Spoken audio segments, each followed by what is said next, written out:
నమస్కారం. వనవానికి స్వాగతం. ఈరోజు వార్తలలోని ముఖ్యాంశాలు. స్థానిక బదిరెడ్డి చిన్నబాబు తనయుడు కీర్తిశేషులు బదిరెడ్డి సాయి సందేశ్ జ్ఞాపకార్థం గోకవరంలోని ఎస్వీఆర్ ఫంక్షన్ హాల్లో ఆదివారం ఉచిత గుండె వైద్య శిబిరాన్ని అత్యంత సేవాభావంతో నిర్వహించారు. ఈ కార్యక్రమానికి స్థానిక ప్రజల నుంచి విశేష స్పందన లభించింది. ఈ వైద్య శిబిరానికి సుమారు 200 మందికి పైగా హాజరై ఉచితంగా గుండెకు సంబంధించిన వైద్య పరీక్షలు చేయించుకున్నారు. పరీక్షల అనంతరం రోగులకు అవసరమైన మందులను వైద్యులు ఉచితంగా పంపిణీ చేశారు. ఈ సందర్భంగా ప్రధాన వైద్యులు మీడియాతో మాట్లాడుతూ సాయి సందేశ్తో తమకున్న అనుబంధాన్ని గుర్తు చేసుకున్నారు. సాయి సందేశ్ మాతో ఉండి మాలో ఒకడిలా అందరితో కలిసిమెలిసి పనిచేసేవాడు. ఈరోజు అతను మనతో లేకపోవడం అత్యంత బాధాకరం. సాయి సందేశ్ లాగా మరెవ్వరూ గుండె జబ్బుతో ప్రాణాలు కోల్పోకూడదని, ప్రజల్లో గుండె సంబంధిత వ్యాధులపై అవగాహన కల్పించాలనే సదుద్దేశ్యంతోనే అతని స్వగ్రామమైన గోకవరంలో ఈ ఉచిత వైద్య శిబిరాన్ని నిర్వహించడం ఆనందంగా ఉంది అని వారు వెల్లడించారు.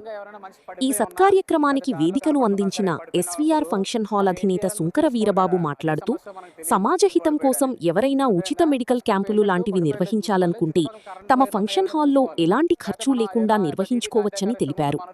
ఇలాంటి మంచి కార్యక్రమాలకు తన వంతు సహాయ సహకారాలు ఎల్లప్పుడూ ఉంటాయని ఆయన స్పష్టం చేశారు. సాయి సందేశ్ జ్ఞాపకార్థం ఏర్పాటు చేసిన ఈ కార్యక్రమం పలువురి మన్ననలు పొందింది. చూడాలి. తర్వాత ఎయిర్వే, గాలి తీసుకుంటున్నారు లేదని చూడాలి. ఈ 3 లేకపోతే దాని అర్థం అతను అరెస్ట్ అయ్యాడని అర్థం. అర్థమైందా? అరెస్ట్ అయ్యాడంటే మనం అంటే అప్పటికప్పుడు ఏమి ఇంజక్షన్ గట్రా ఇవ్వలేం కదా. అప్పుడు వెంటనే మనం చేయాల్సింది ఏంటంటే బేసిక్గా సిపిఆర్ అంటాం. సిపిఆర్ చేయడం అంటే గుండె ఆగిపోయిందని అర్థం. గుండె ఆగిపోవడం వల్ల ఏమవుతుందంటే మొత్తం శరీరానికి దేనికి బ్లడ్ వెళ్ళదు, ఏది పనిచేయదు. ఏదైనా సరే రికవర్ చేయొచ్చు, కానీ బ్రెయిన్కి బ్లడ్ వెళ్ళకపోతే మాత్రం శరీరాన్ని రికవర్ చేయలేం.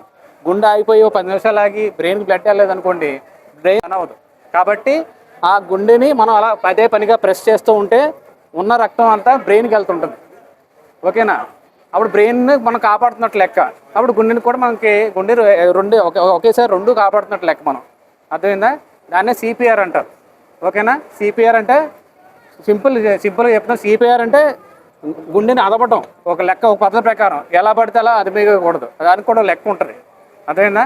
పేషెంట్ దగ్గర మీరు ఎప్పుడైనా గుర్తుపెట్టుకోండి, సిపిఆర్ చేయాలి అంటే ఫస్ట్ లెక్క ఏంటంటే పేషెంట్ పక్కన మోకాల మీద కూర్చోవాలి. మనం మోకాల మీద నుంచుని తర్వాత ఎప్పుడు కూడా నిపుల్స్ ఉంటాయి కదా, నిపుల్ లైన్ అనమాట.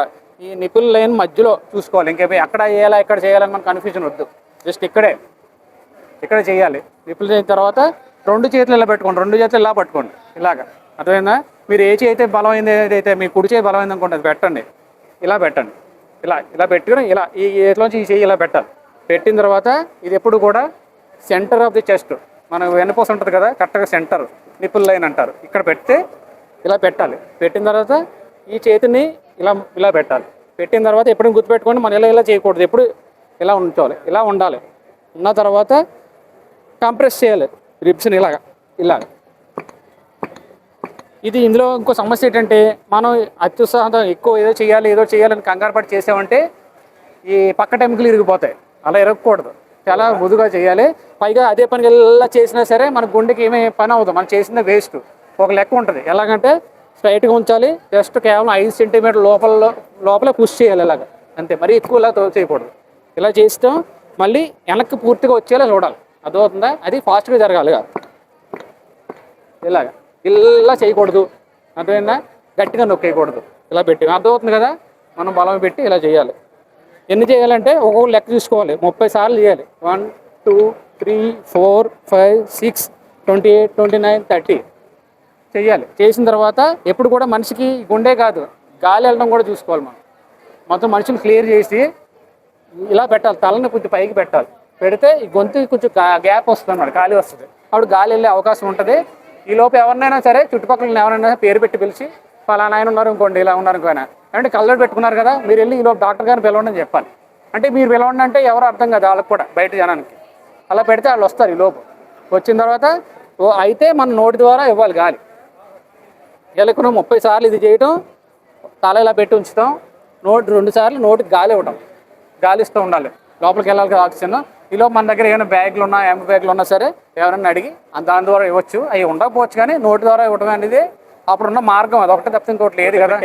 లేకపోతే మీకు మరీ ఇబ్బంది అవుతుందంటే ఒక క్లాత్ పెట్టి అడ్డంగాను బాగా పల్సటి క్లాత్ పెట్టి అప్పుడు మొత్తం గాలి ఇవ్వచ్చు అనమాట.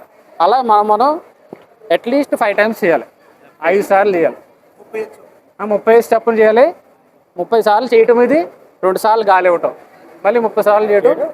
ఈ లోపు అయినా ఒకవేళ పొరం కాన్షియస్లోకి వచ్చాడు అనుకోండి, మెలకులోకి వస్తే వెంటనే ఆపేసి మళ్ళీ లేపాలి, మనలోకి వస్తున్నాడని లెక్క. లేదంటే మళ్ళీ కంటిన్యూ చేయాలి, అట్లీస్ట్ అంబులెన్స్ వచ్చే వరకు. పైగా ఇప్పుడు ఒకే వ్యక్తి 30 సార్లు చేసాడు, కంటిన్యూగా చేయలేకపోవచ్చు. మనుషులు మారుతూ ఉండాలి. 30 ఒకసారి అంటే వెంటనే ఇంకొకరు అందుకోవాలి, వెంటనే ఇంకొకరు అందుకోవాలి. ఇది బేసిక్గా మామూలుగా చేయాల్సిన పని, మనం చేయాల్సిన పని డాక్టర్ వచ్చే వరకు. మనకి దీనికి ప్రత్యేకంగా మందులు అక్కర్లేదు, ఏం అక్కర్లేదు, మనకి జస్ట్ అవగాహన కావాలి. ఓకేనా, అర్థమైంది అనుకుంటా. ఇదే సిపిఆర్ అంటే బేసిక్. ఇవాళ యాక్చువల్గా మెయిన్ ఈ క్యాంప్ కండక్ట్ చేయడానికి మెయిన్ రీజన్ ఏంటంటే, ఇప్పుడు నార్మల్గా చాలా మెడికల్ క్యాంప్స్ జరుగుతున్నాయి, చాలా చోట్ల జరుగుతున్నాయి, కానీ చాలా ఒక మంచి ఉద్దేశంతో చేస్తున్నాము. బాధాకరమైన విషయం ఏంటంటే, నా స్టూడెంట్ బాదిరెడ్డి సందేశ్, తను ఆల్మోస్ట్ చనిపోయి వన్ ఇయర్ అయిందండి. లేదంటే ఇప్పటికి నాతో పాటు కార్డియాలజీ పేషెంట్స్ ఎంతోమందికి ప్రాణం పోయటంలో హెల్ప్ చేసేవాడు. బట్ అన్ఫార్చునేట్లీ తనే ఒక గుండె జబ్బుతో చనిపోవటం అనేది జరిగింది. సో తనకి జ్ఞాపకార్థంగా సంవత్సరం అయినందుకు ఇలా మెడికల్ క్యాంప్ కండక్ట్ చేస్తాం. ఈ మెడికల్ క్యాంప్ ముఖ్య ఉద్దేశం కూడా ఏంటంటే, గుండె జబ్బుల గురించి ఒక మెయిన్ అవగాహన తీసుకురావడం అనేది మా మెయిన్ ఉద్దేశం అండి. ఎందుకంటే ఈ మధ్యకాలంలో మీరు చూస్తున్నారు, ఇప్పుడున్న అలవాట్ల వల్ల, హ్యాబిట్స్ వల్ల, షుగర్, బీపీల వల్ల చాలా తక్కువ వయసులోనే 30 సంవత్సరాలు, 35 సంవత్సరాలు, 25 సంవత్సరాలు మనుషులు కూడా చనిపోతున్నారు హార్ట్ ప్రాబ్లమ్స్. దానివల్ల ఏంటంటే చాలా ఫ్యామిలీస్ ఇదైపోతున్నాయి, రోడ్ల మీద పడిపోయిన పరిస్థితులు కూడా ఉన్నాయి. సో దాని గురించి అవగాహన పెంచడానికే ఈ క్యాంపు. సరైన మెయిన్ అందరూ వచ్చి ఈ క్యాంపు యూటిలైజ్ చేసుకోవాలని అనుకుంటున్నాం. మేము కూడా ఏంటంటే క్యాంప్ అంటే ఏదో జస్ట్ చూసేసి మెడిసిన్స్ రాయటమే కాదు, సిపిఆర్ గురించి కూడా అవేర్నెస్ పెంచుదామని. సడన్గా ఒక మనిషి సడన్గా అక్కడికక్కడ కుప్పకూలిపోవటం, కార్డియాక్ అరెస్ట్ జరిగితే ఏం చేయాలి ఇమీడియట్గా అనే దాని గురించి కూడా ఒక డెమాన్స్ట్రేషన్ కూడా చేస్తాము. సరేనా, దానివల్ల ఏంటంటే ఈ క్యాంప్ వల్ల అట్లీస్ట్ ఒక ప్రాణం మనం కాపాడినా ఈ క్యాంపు ఉద్దేశం మనం సక్సెస్ అయినట్టే అని అనుకోవాలి. సరేనండి. రిపీట్ ప్రొఫైల్, తర్వాత బేసిక్ బీపీ టెస్టింగ్, షుగరు, ఇవన్నీ టెస్ట్ చేస్తాం. అంటే మెయిన్ కూడా గుండె ఇబ్బందికి మెయిన్ కారణాలు ఇవే అండి, బీపీ, షుగరు, కొలెస్ట్రాల్ లాంటి జబ్బులే అండి. సో దాని రిలేటెడ్ టెస్ట్లే మెయిన్ చేస్తున్నాం. అంటే మనం ఇవన్నీ మనం ముందే పసిగట్టి ముందే దానికి ట్రీట్మెంట్ ఇస్తే ఫ్యూచర్లో గుండె ఇబ్బందులు రాకుండా ప్రివెంట్ అవుతుంది అనే ఉద్దేశంతోనే ఇది చేస్తున్నాం. అంటే మిగతాది గుండె ఇబ్బంది గురించి, గుండె ఇబ్బందికి ఉన్న మనం ఇంపార్టెన్స్, దాన్ని ఎలా ప్రివెంట్ చేయాలని డాక్టర్ వంశీ గారు చెప్తారు. ఈ ముగ్గురు కార్డియాలజిస్ట్, నేను, వంశీ గారు, లక్ష్మణ్ గారు అని ఉంటాం. సరేనా. సో తర్వాత ఫ్యూచర్లో చూపించుకోవడానికి కూడా మేము అక్కడికి రిఫర్ చేసి అక్కడ ట్రీట్మెంట్ ఏమైనా ఉంటే అక్కడ చేస్తాం. కేవలం మేము, మాతో పాటు చేస్తున్న టీం అంతా కూడా సందేశ్తో ఏదోలా కనెక్ట్ అయిన వాళ్ళం. సరేనా. స్టూడెంట్ కింద కొంతమంది కొలీగ్స్, కొంతమంది ఫ్రెండ్స్, మేము అందరం కలిపి చేస్తున్నాం ఈ క్యాంపు. మెయిన్ ఇది ఏ హాస్పిటల్ తరఫున కాదు, ఏం తరఫున కాదు, మెయిన్ ఏంటంటే ఒక పబ్లిక్ అవేర్నెస్కి ప్లస్ సందేశ్ని గుర్తు తెచ్చుకుంటూ చేస్తున్న క్యాంప్. తన కోసం చేస్తున్న క్యాంప్ ఇది. Doctor Vamsi Krishnaraju, consultant interventional cardiologist, pulse hospitals, Rajahmundry. So ఈరోజు ముఖ్యంగా మనకి ఈ గుండెకి సంబంధించిన వైద్య సేవలు కానీ, వైద్య తాలూకా మనకి జనరల్ చెకప్లు కానీ అందించడం కోసం ఈ క్యాంపు చేయటం జరుగుతుంది. సో యూజువల్గా ఏంటంటే ఈ గుండె జబ్బులు అనేది చాలామందికి అపోహలు ఉంటాయి. ఏంటంటే గుండె జబ్బు అనేది పెద్ద వయసు వాళ్ళకే వస్తుంది, చిన్న వయసు వాళ్ళు ఎవరికి రాదు. అలాగే నాకేంటి గుండె జబ్బు, అసలు గుండె ఎందుకు జబ్బు రావాలి అనే ధీమా ఒకటి, అలాగే తప్పుడు ఆలోచనలు కూడా చాలామంది జనాల్లో ఉంటాయి. కాకపోతే యుక్త వయసు దాటిన ప్రతి ఒక్కళ్ళు కూడా తమ గుండె ఎలా ఉందనేది కంపల్సరీగా చెక్ చేసుకోవాలి. అందులో ఎస్పెషల్లీ ఈ రోజుల్లో ఏంటంటే మీరు అందరికీ తెలిసే ఉంటుంది, చాలా చిన్న వయసులో మనం అనుకోం వీళ్ళకి గుండె జబ్బు ఉంటుందని చెప్పి. అందుకు ఈ సందీపే మనకి ఎగ్జాంపుల్. సో ఏంటంటే ఈవెన్ మీరైనా సరే, మేమైనా సరే, ఈవెన్ డాక్టర్స్ అయినా సరే, ఎవరైనా సరే వాళ్ళ గుండె స్టేటస్ ఎలా ఉందనేది వాళ్ళకి తెలియదు. ఒకవేళ తెలిసినా ఒప్పుకోరు. సో అందుకని ఏంటంటే ఫస్ట్ ఏదో ఒక కన్సల్టెంట్ దగ్గరికి వెళ్ళి మనం పూర్తిగా మన గుండె స్టేటస్ ఎలా ఉందనేది తెలుసుకోవడం అనేది టెస్టులు అన్నీ చేయించుకున్న తర్వాత మాత్రమే తెలుస్తుంది. సో అందులో ఏంటంటే ముఖ్యంగా ఈ బీపీ కానీ, షుగర్ కానీ, కొలెస్ట్రాల్ కానీ, సో ఈ మూడు కూడా చాలా సైలెంట్ కిల్లర్స్. సైలెంట్ అంటే ఇప్పుడు మనకి ఇంట్లో దొంగతనం జరిగితే బాగా తెలిసిపోతుంది. సో ఏదో ఒకటి మనకి లెక్కల్లో తేడా వచ్చేస్తుంది. సో ముందు లెక్కల్లో తేడా వస్తుందా లేదా అనేది తెలియాలంటే ఆ లెక్కలు ఏంటో తెలియాలి కదా. ఇప్పుడు ఫర్ ఎగ్జాంపుల్ బ్యాంక్ బ్యాలెన్స్లో కొన్ని లక్షలు ఉంటాయి, అవి తగ్గినాయా పెరిగినాయా అని తెలియాలంటే బేసిక్గా ఎంత ఉన్నది అనేది మనకు తెలియాలి. సో ఏ విధంగా అయితే మన యొక్క డబ్బులు కానీ లేకపోతే బ్యాంక్ బ్యాలెన్స్లు కానీ చెక్ చేసుకుంటామో అలాగే మన గుండె స్టేటస్ని కూడా ఫస్ట్ చెక్ చేసుకోవాలి. సో ఆ బేసిక్ స్టేటస్, గుండె స్టేటస్ ఎలా ఉంది, నాకు బీపీ ఉందా, షుగర్ ఉందా, లేకపోతే రాబోతుందా, లేకపోతే కొలెస్ట్రాల్ ఉందా, లేకపోతే నాకు యొక్క రిస్క్ ఫ్యాక్టర్స్ ఉన్నాయా, రాబోయే 5-6 సంవత్సరాల్లో నాకేమన్నా గుండె జబ్బులు వస్తాయా, అట్లాంటివి తెలుసుకోవాలంటే ఫస్ట్ ఈ రకమైన పరీక్షలన్నీ చేయించుకోవాలి. సో యూజువల్గా ఏంటంటే ఇలాంటి పరీక్షలు చేయించడానికి చాలామంది నామోషి పడుతూ ఉంటారు. సో హాస్పిటల్కి రారు. ఎవరైనా హాస్పిటల్కి వెళ్తే ఈడేంటరా హాస్పిటల్కి వెళ్తున్నాడు, చెక్ చేయించుకుంటాడు, ఇలాంటి కామెంట్స్ అన్నీ వస్తాయి. సో అందుకని మేమే మీ దగ్గరికి వచ్చి ఫ్రీగా హెల్త్ చెకప్ చేస్తే, సో మనం ఎలాగో ఫ్రీగా చేస్తున్నాం కాబట్టి రావచ్చు ఒక పాయింట్. ఇంకోటి మీ దగ్గరలో అవైలబిలిటీ ఉన్నాం కాబట్టి మీకు ఏదో ఒక టైంలో ఫ్రీగా వచ్చి చూపించుకోవడానికి అవకాశాలు ఉంటాయి. కొన్ని సిమ్టమ్స్ కూడా ఏంటంటే మీకు వస్తుంటాయి గుండెకి సంబంధించిన సిమ్టమ్స్, కానీ అది గుండె జబ్బు సిమ్టమా కాదా అనేది మీకు అవగాహన లేకపోవచ్చు. అందుకని చెప్పి మా దగ్గరకు వచ్చి మీరు ఫ్రీగా మాట్లాడి మీ యొక్క సిమ్టమ్స్ చెప్పి మీ యొక్క బేసిక్ లెవెల్ ఆఫ్ టెస్ట్స్ ఎలా ఉన్నాయనేది మాకు తెలిస్తే దాన్ని బట్టి మీ యొక్క రిస్క్ ఏ లెవెల్లో ఉన్నారనేది చెప్పడానికి అవకాశం ఉంటాయి. ఈవెన్ ఇవన్నీ చేసినా సరే కొంతమందిలో ఇవన్నీ నార్మల్గా ఉన్నా సరే కొంతమందికి రావచ్చు. కాకపోతే ఇట్లాంటి పర్సంటేజ్ అనేది 100కి ఒక 30 to 40% నుంచి ఒక 5% వరకు మనం తగ్గించుకోవచ్చు. సో ఇంకా 5%ని మనం ఏం చేయలేం. సో ఈ బేసిక్గా ఏదైతే మనకి 1/3 రిస్క్ ఫ్యాక్టర్స్ మనం ఐడెంటిఫై చేస్తున్నాం, అందులో ఇలాంటి మెడికల్ హెల్త్ కానీ ఫ్రీ హెల్త్ చెకప్లు కానీ చాలా ఇంపార్టెంట్. దీన్ని ఎట్టి పరిస్థితుల్లో నెగ్లెక్ట్ చేయకుండా ప్రతి ఒక్కరూ కూడా సద్వినియోగం చేసుకోవాలని మనసారా కోరుకుంటున్నాను. నా మేనల్లుడైనటువంటి బదిరెడ్డి సాయి సందేశ్ గత సంవత్సరం ఇదే గుండె జబ్బుతో మరణించడం జరిగింది.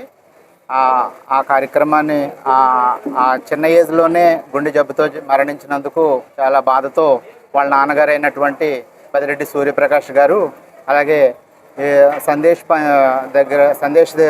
పనిచేసిన డాక్టర్ గారు అయినట్టు సాజిత్ గారు, అలాగే మిగిలిన డాక్టర్ గారు అందరూ కూడా ఆ బాబు ఎందుకు ఇంత చిన్న వయసులోనే చనిపోయాడు, అలాంటి పరిస్థితి వేరే కుటుంబానికి రాకూడదు అనే ఒక మంచి సదుద్దేశంతో ఈ ఉచితమైనటువంటి మెడికల్ హెల్త్ క్యాంపు పెట్టడమే కాకుండా అవేర్నెస్ క్రియేట్ చేస్తూ ఉచితంగా వారి సౌజన్యంతో మందులు అలాగే వివిధ టెస్టులు చేసి అటువంటి పరిస్థితి ఏ కుటుంబానికి రాకూడదు అనే సదుద్దేశంతో ఈ కార్యక్రమానికి శ్రీకారం చుట్టారు. ఆయన అడిగారు, ఆ రకంగా మన వీరబాబు గారు కూడా ఈ చక్కని వేదికని ఉచితంగా అందించారు. వారికి కూడా మా తరఫున, మా కుటుంబం తరఫున ధన్యవాదాలు. అలాగే డాక్టర్ గారు అందరికి కూడా, సాజిత్ గారికి, అందరికీ, మిగిలిన ఆ కుటుంబ సభ్యులకు, అలాగే ఫ్రెండ్స్కి, అలాగే మీడియా పత్రికా విలేకరులకు అందరికి కూడా వారి కుటుంబం తరఫున మీ అందరికి కూడా ధన్యవాదాలు తెలియజేస్తున్నాము. ఇంతటి మంచి కార్యక్రమాన్ని ప్రజల్లోకి తీసుకెళ్లే గురుతర బాధ్యత ఉన్నటువంటి మీడియా వాళ్ళకి ప్రత్యేకమైన ధన్యవాదాలు. అలాగే ఇక్కడ ఉచిత కార్యక్రమానికి ఇచ్చేసినటువంటి నగర ప్రజలు అందరికీ కూడా మా కుటుంబం తరఫున ధన్యవాదాలు తెలియజేస్తున్నాం. ఈ రోజున మా బావగారైన బదిరెడ్డి చంద్రబాబు గారు కుమారుడు సాయి సందేశ్ అకాల మరణం వల్ల అప్పుడే సంవత్సరం అయిపోయిన సందర్భంగా ఈ రోజున ఒక మంచి కార్యక్రమం, మరి డాక్టర్ల కార్డియాలిస్టులు ఎక్కడి నుంచి అమెరికాలో చదువుకొని ఇక్కడ మనకి ఉచితంగా చేయడానికి మనకి అవకాశం ఇచ్చారు. అలాంటి అవకాశాన్ని ఎవరైనా సరే, ఈ డాక్టర్లే కాదు ఏ డాక్టర్లైనా సరే, మా ఫంక్షన్ హాల్ నందు ఇలాంటి ప్రజలకు ఉపయోగపడే ఏ కార్యక్రమం పెట్టుకున్నా సరే మేము ఉచితంగా వారికి సర్వీస్ చేయడానికి సిద్ధంగా ఉన్నా అని చెప్పేసి ఈ మీడియా ద్వారా అందరికీ తెలియజేస్తున్నాను. ఈ కార్డియాలిస్టే కాదు, ఇంకా వేరే కార్యక్రమాలైనా సరే ఈ డాక్టర్లు అందరూ కూడా, వీళ్ళందరూ ఒక గ్రూప్ ఉంటుంది కాబట్టి ఎక్కడైనా సరే గోక్వారాన్న ఒక మంచి హెల్త్ కేరు ఇలాగా కార్యక్రమం ఏదైనా ఉందంటే మాత్రం మా ఫంక్షన్ హాల్ ఎప్పుడు ఇవ్వడానికి మేము సిద్ధంగా ఉన్నా అని చెప్పి తెలియజేసుకుంటూ వచ్చిన మీడియా మిత్రులకి పెద్దలందరికీ కూడా నా నమస్కారాలు తెలియజేసుకుంటూ సెలవు తీసుకుంటున్నాను.